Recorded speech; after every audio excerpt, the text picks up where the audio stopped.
Ahoy me hearties! This time on Hayden and Mark's Travels we've docked in the sun-soaked splendour of Sicily and we're kicking off our adventure aboard the Sun Princess. First stop, a taxi whisked us up to the breathtaking hillside town of Taormina, where every view looks like it's been sprinkled with a little extra Mediterranean magic. Before exploring, we fueled up with a breakfast fit for champions at the Sanctuary restaurant. Full English plus French toast with maple syrup, giving us all the energy we needed to take on the day.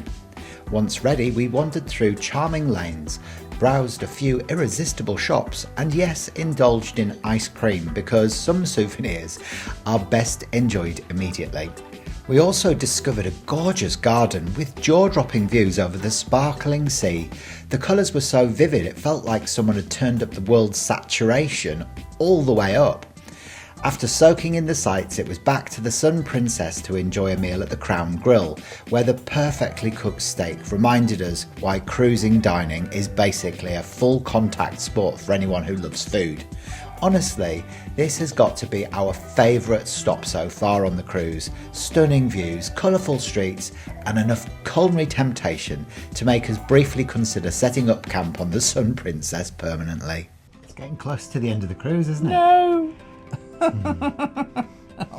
It's not fair. No, it's bittersweet. It's happy sad, isn't it? Yeah. Happy because we're a bit closer to getting home to our baby boys, and but sad because we shall be leaving Anne and Stuart and obviously finishing our holiday. But we've still got a few days to go. Today's only Sunday, isn't it?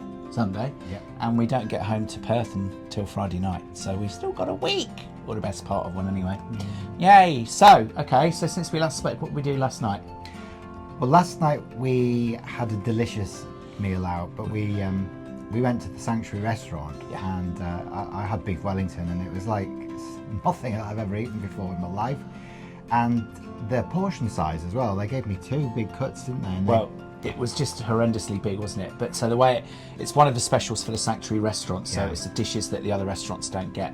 So it comes on a trolley, like a carvery trolley, and they opened the lid, like the big cloche, to reveal what had already been like a nicely sliced whole beef Wellington that was probably about 18 inches long. But no, that wasn't good enough for chef, and that wasn't good enough for the maitre d'. They wanted Hayden to have a brand new freshie, so they brought another one out and put it on the chopping board and decided to cut that one in front of him. And they did give him the two most beautiful succulent pieces, and it was just perfectly cooked, medium well, the way that you like it, wasn't it? He was blown away, so that was lovely, wasn't it? Yeah, it was absolutely delicious. The best one that I've ever had. And I was a bit sceptical about having beef Wellington after what happened with Erin Patterson. Yeah. But, I'm still here. Yeah, there was no death cap mushrooms in that one, and we checked who the chef was. So, yeah, that was all good. So far, touch wood. And then after that, we went and did the stage hypnosis show. We went and watched that. We didn't take part. But yeah, we watched that. It was quite interesting, wasn't it? It was, yeah. No, it was well done, actually. Yeah. It was great because they used all the, the beautiful sort of cinematography behind the contestants or whatever, the volunteers, and it made it even more special. It was the best. It was the best type of stage hypnosis show that I've seen before, and it was, it's because they use the lights and the sound, and it just makes it a little bit more dramatic. It was good. Yeah, it's really good. And then today we have arrived in Sicily, in the port of Messina, which is of course beautiful. Sicily is stunning, isn't it? It's our new favourite along the cruise. We've liked all of them so far, and each one's been our favourite, apart from Turkey. We weren't so keen, but we've loved the Greek islands, and like Corfu was beautiful yesterday. We weren't so keen on Montenegro, but that's because we didn't stop in Kotor. Anyway, that's history. But you were the one that really wanted us to go up to Taormina, because your mum and dad went there a few years ago, didn't they? Yeah, that's right. Yeah, so I've been hearing about Taormina for a long time, and I've known forever that it's one of the prettiest sort of cliff top villages on Sicily. So with amazing views. So I always knew that it was a good place to head to. So I'm glad that we collectively followed my lead on that one and took a cab up And we had Salvatore, our taxi driver, who was really lovely. It cost us wasn't €200 to get there and back, didn't it? Yeah, well, it's 55 kilometres away from the port, so it was a fair drive. And basically, what happened was we just got him to take us up there. He left us there for as long as we wanted, which we decided was going to be 2 hours, and then he met us back there and he brought us back, and he did a viewpoint on the way. So it was a fraction of the cost, obviously, of what we would have spent otherwise, and it was great because we had our own private maxi cab. It was a minibus just for the four of us. Lovely air conditioning, great driver, and it was very personal yet again. So we weren't being herded on coaches and things like that, which is our preference, not everybody's, but that was ours. And we just had the most lovely time up there. The scenery is incredible. The views are stunning. It's also the location of White Lotus season 2. So that was another reason why I was sort of keen to go there, because I just fell in love with it. I wanted to saw it on the TV then. We didn't see Theo James. Never mind. Maybe next time we go. Still, it was still lovely up there. Yeah. So we were very happy. And then we came back down, and on the way down, we had a very quick shower. So it went overcast and it started raining, didn't it? It was only like the second time that we've had any form of rain since we've been away over the last 3 weeks. Yeah. So it was quite refreshing, actually. It's been lovely. So by the time we got back to the ship, it was sort of partly cloudy, partly sunny, which meant it was great for us to go to the sanctuary and just crash out on a sunbed with some drinks. We've had a swim, we've had a jacuzzi. And a sleep. We had a little nap, didn't we? Nana nap. Yeah, nana nap. And then we've come back down, got ourselves showered and ready, and hey, we're off again to, we're going to try... the Crown Grill. We're crown grilling tonight, yeah. So now the crown grill, obviously, we've used before on a previous cruise on Majestic Princess, and it was actually our favourite restaurant then, wasn't it? It was the restaurant that introduced us to New York strip steaks. We couldn't get enough of it after that. Yeah. But nothing's ever been quite as good, has it? So, well, we'll see tonight. So let's see what happens. So it could be another steak dinner. Not for me, no tonight. way. No, I'm going to avoid it. Well, it is a grill, so there'll be other things on the menu as well. And then we may well go to the show. I can't remember what it's called, but we'll fill you in on that one, obviously, tomorrow, once we've seen it. But it's meant to be a good show. It's an external one that's come in. It's a UK act, and I think they do sort of acrobatics and sort of dangle from the ceiling and things. So we shall see, won't we? Yeah. But now we're going to go to O'Malley's, the Irish pub, for a change. We've been saying that we wanted to go there ever since we got on board the ship, but there's never been the right moment for it. We're quite routine though, aren't we? Oh, God. When we find something that we like, we sort of keep doing the same thing. So yeah, we're gonna. Are you gonna have a Guinness? I probably will have a Guinness. Yeah, I do like Guinness. Only a small one. I'll have a Guinness. I like a Guinness. So we shall see. What are you having? Not a Guinness. Well, you're not keen, are you? Nah, I'll probably just end up having another cocktail.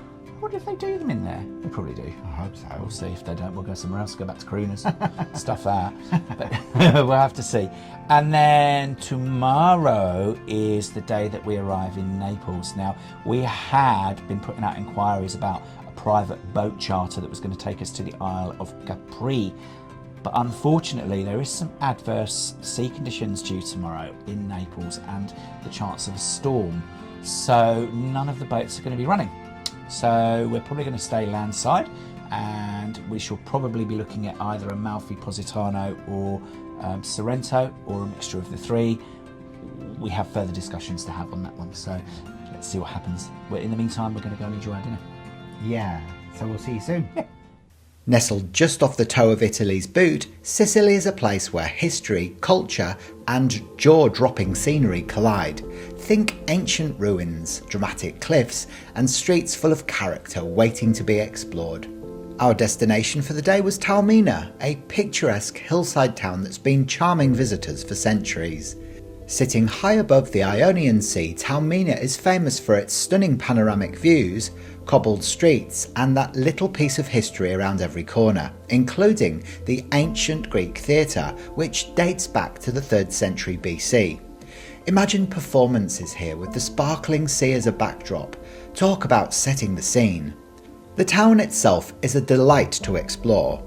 We wandered through narrow lanes lined with boutique shops, artisan stores and cafes that practically demand you to stop and sip an espresso while soaking up the atmosphere.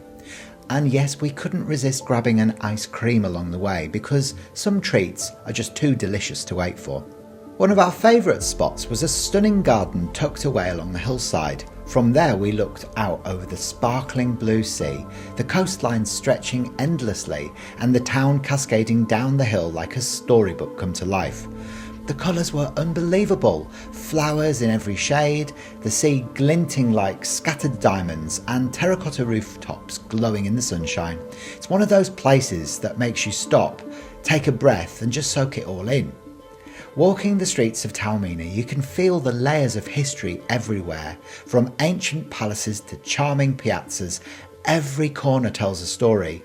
It's a town where you can happily wander for hours, discovering little treasures, hidden views, and quiet spots perfect for pausing and just watching life go by. And of course, we may have paused just a few times for photos. Okay, maybe more than just a few. In short, exploring Taormina was a feast for the senses. The smells of Sicilian cuisine drifting through the streets and the sound of locals chatting and the occasional musician playing in the piazza and the visual spectacle of gardens, rooftops and sea. It's no wonder this town has been capturing hearts for centuries. We left Taormina feeling refreshed, inspired and maybe just a little tiny bit in love with Sicily, a place where every street view and hidden garden seems to whisper, stay a while, there's so much more to discover.